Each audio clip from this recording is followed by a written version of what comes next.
मलिमल हारिणी मंगलकारी मोक्षदायी माँ गंगा मैया का ये पवित्रता मूर्ति इस हर की पैड़ी ब्रह्मकुंड है। पुरुषोत्तम का पावन महीना चल रहा है। पुरुषोत्तम महात्म्य के साथ साथ श्री रामचरितमानस से बड़ा सुंदर प्रसंग, बड़ी सुंदर चौपाई चल रही थी। थोड़ी सी 10 मिनट उसकी चर्चा करेंगे क्योंकि दिन खाली नहीं जाना चाहिए राम कथा की। फिर आगे पुरुषोत्तम महात्मा की चर्चा में ले चलेंगे। कल मैं आपसे चर्चा कर रहा था कि जब रावण को पता चला कि भगवान ने समुद्र पर सेतु बना दिया है, पुल बना दिया है, तो बड़ा आश्चर्य हुआ और वो कहने लगा कि पांड्यो वननिधि नीरनिधि जलनिधि सिंधु पारी सत्यतोयनिधि कंपति ओदधि पयोधि नदी। वो कहता है ये समुद्र के नाम बोल रहा है कि वन निधि, नीर निधि, जल निधि, सिंधु, पारी, तोय निधि, कंपति, उदधि, पयोधि और नवीश को क्या सचमुच राम जी ने बांध दिया।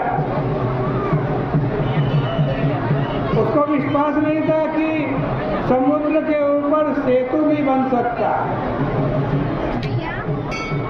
समुद्र के कारण वो अपनी लंका को सुरक्षित समझता था, जैसे राजा लोग अपने राजमहल को राजमहल के बाहर बने हुए आज खाई, विशाल खाई से सोचते थे ये सुरक्षित।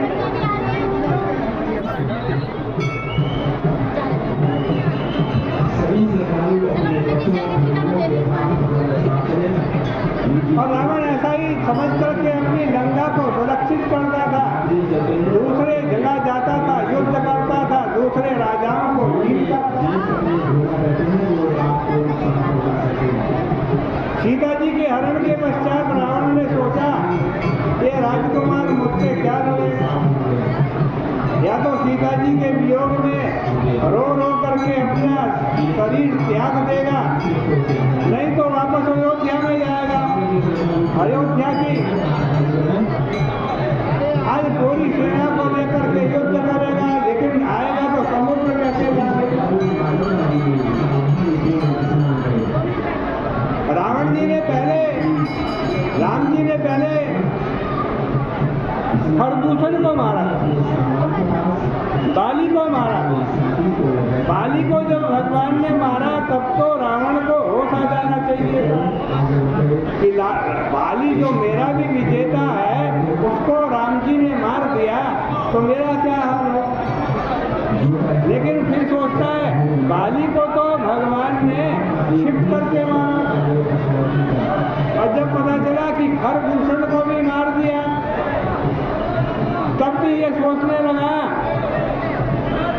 कि खरदूषण को माया के कारण मारा।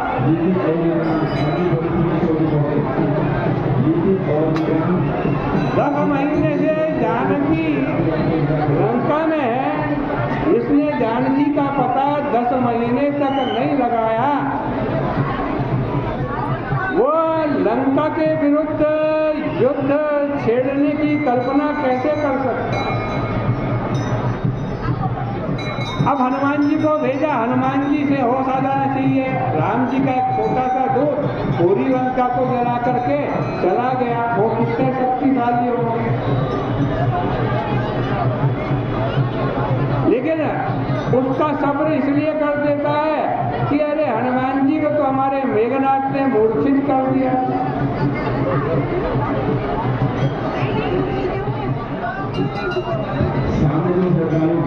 रावण इस तरह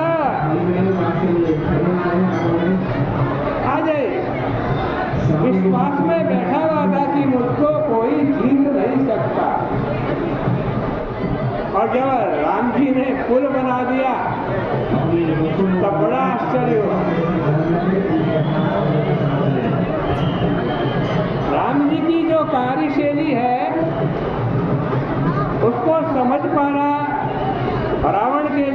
संभव नहीं था। विश्व के राजनीतिक इतिहास में राघवेंद्र की कार्यशैली से चलने वाला कोई व्यक्ति उत्पन्न नहीं हुआ।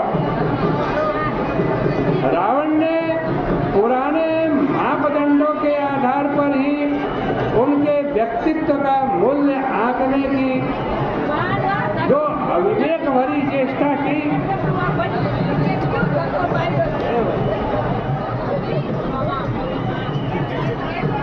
बोलना है।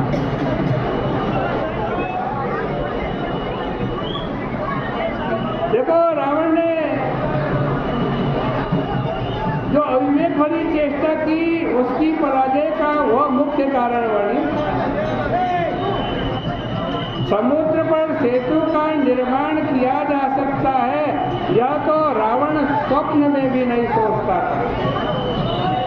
इसलिए सेतु बंध के समाचार से वह सचमुच ही चकित और भयभीत हो गए, आतंकित हो गए और दसों मुख से उच्चारित समुद्र के 10 नामों में उसका डर अभिव्यक्त होगा। आध्यात्मिक दृष्टि से इसे इस रूप में हृदयंगम किया जा सकता है। रावण मूर्तिमान मोह है और समुद्र साक्षात अभिमान है, देहाभिमान। मोह को देहाभिमान की अजयता पर पूर्ण विश्वास था कि ये समुद्र कभी हारेगा नहीं। उसकी यह धारणा थी कि सारी सृष्टि देहाभिमान के बंधन में बंधी हुई है।